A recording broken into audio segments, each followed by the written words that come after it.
વડોદરા શહેરના સયાજીબાગ ઝૂ વિભાગમાં રોજમદાર તરીકે ફરજ બજાવતા કર્મચારીઓને અચાનક ફરજ પર પ્રવેશ ન આપતા વિવાદ ઊભો થયો છે। આજે સવારે કર્મચારીઓ કામ પર પહોંચતા ઝૂના ગેટ બંધ કરી દેવામાં આવ્યા હતા અને હાજરી પણ ભરવા દેવામાં આવી ન હતી। આથી રોષે ભરાયેલા કર્મચારીઓ અધિકારીઓ પર મનમાની અને શોષણના આક્ષેપ સાથે વિરોધ નોંધાવ્યો હતો। કર્મચારીઓના જણાવ્યા મુજબ તેઓ રોજમદાર માનવદિન કર્મચારી તરીકે લાંબા સમયથી કામગીરી બજાવી રહ્યા છે। આજે સવારે તેઓ આશરે 8:10 વાગ્યે કામ પર પહોંચ્યા છતાં તેમને અંદર પ્રવેશ આપવામાં આવ્યો નહોતો અને હાજરી નહીં ભરવાની, ઘરે જાઓ તેમ કહેવામાં આવ્યું હતું। કર્મચારીઓએ જણાવ્યું હતું કે સવારે ઘરેલું પરિસ્થિતિઓ, વાહન વ્યવહાર અને અન્ય કારણોસર થોડો વિલંબ થવો સ્વાભાવિક છે। અગાઉ 8:20 વાગ્યા સુધી હાજરી સ્વીકારવાની છૂટ હતી, જે સમયગાળો યથાવત રાખવાની તેઓએ માંગણી કરી છે।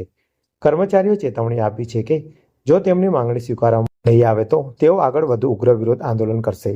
સમગ્ર મામલે તણાવનું વાતાવરણ સર્જાયું છે। અમે કમાટી બાગમાં, સયાજી બાગમાં જો ખાતામાં અમે કર્મચારી માનવ દિનમાં રહીએ છીએ। આજે અમે 8:10 આવ્યા તો લોક મારી દેવામાં આવ્યું અને પ્લસ કે તમારે હાજરી નથી ભરવાની, ઘર જતા રહો કે 8:10 આવ્યા તેની મેં આપણે શું નામ સાહેબ, મોહિત વનજાળા સાહેબ।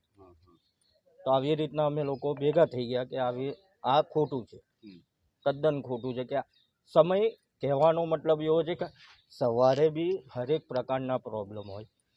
એક ઘરમાં 8-10 જણા રહેતા હોય, એક ઘરમાં ટોયલેટ બાથરૂમ એક હોય, તે સમય બી લાગે, પ્લસ નોકરી પર આવવા માટે ગાડી હોય તેની માટે પેટ્રોલ બી એ થાય, તેની મેં સમય બી લાગે।